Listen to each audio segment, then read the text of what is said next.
आंतर्जातीय समवाय वर्ष 2025 उपलक्षे उपनिबंधक समवाय समिति समूह गजपति विभाजन पारलाखेमुंडी आनुकूल्य स्वच्छता अभियान कार्यक्रम अनुष्ठित। गजपति जिला सदर महकुमा पारलाखेमुंडी उपखंड बीएन पैलेस परिसर में आंतर्जातीय समवाय वर्ष 2025 उपलक्षे उपनिबंधक समवाय समिति समूह गजपति विभाजन पारलाखेमुंडी आनुकूल्य बीएन पैलेस परिसर में सफाई कार्यक्रम अनुष्ठित हो जाइछि। एही कार्यक्रम में जिला मुख्य कृषि अधिकारी रवींद्र कुमार आडके, सीनियर एआरसीसी तथा डीआरसी हरिहर सेठ, नृसिंहचरण बेहरा, प्राथमिक समवाय समितिर संपादक ए रामप्रसाद, बाबुली सामल समेत लैम्प्सर कर्मचारी, प्राथमिक समवाय समितिर समस्त कर्मचारी उपस्थित रही बीएन पैलेस सम्मुखर रास्ता परिसर, खोला मंच प्रभृति सफाई करथिले। हरिहर सेठ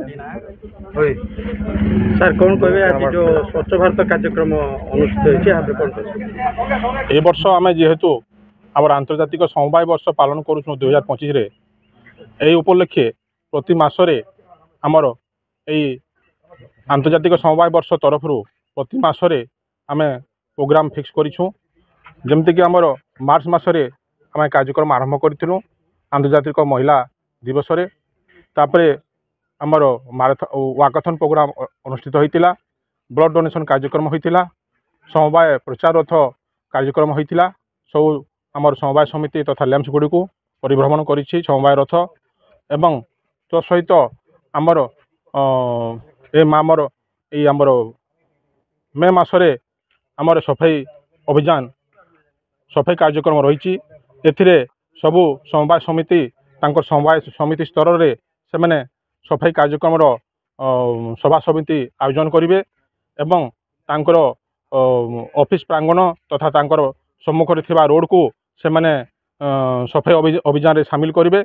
एवं आज आमर ये जो आमर जिला स्तरीय सफाई अभियान थिला आमर समवाय विभाग तरफ एथिरे आज बीएन पैलेस रो आम जो खोला मंच तथा ये जो आमर प्रांगण रही पेंडाल रही ताकू सफाई कार्यक्रम रे अंतर्भुक्त करा जायथिला एवं सहित आमर बीएन पैलेस रो सम्मुखरे थिबा रास्ताटी को सफाई अभियान रे आमे शामिल करिथिलु।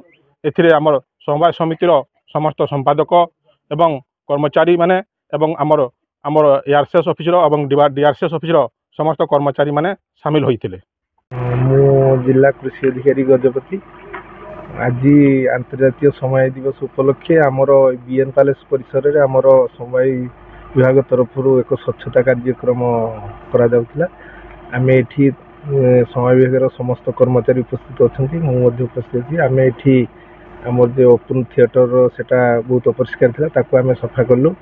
आउ बीएन पैलेस सम्मुखरे थिबा रास्ता एवं तार परिसर मध्य बहुत अपरिष्कार थिला ताकू मध्य सफा करा जाउछि। अभी बहुत बढ़िया कार्यक्रम आमर परिवेश सबले सफा सुतरा रहिबा कथा।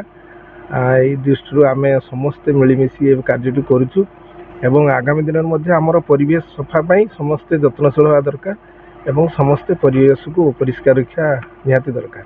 गजपति रेणुबाला बेहरा रिपोर्ट, विश्व विजयी न्यूज ओडिशा।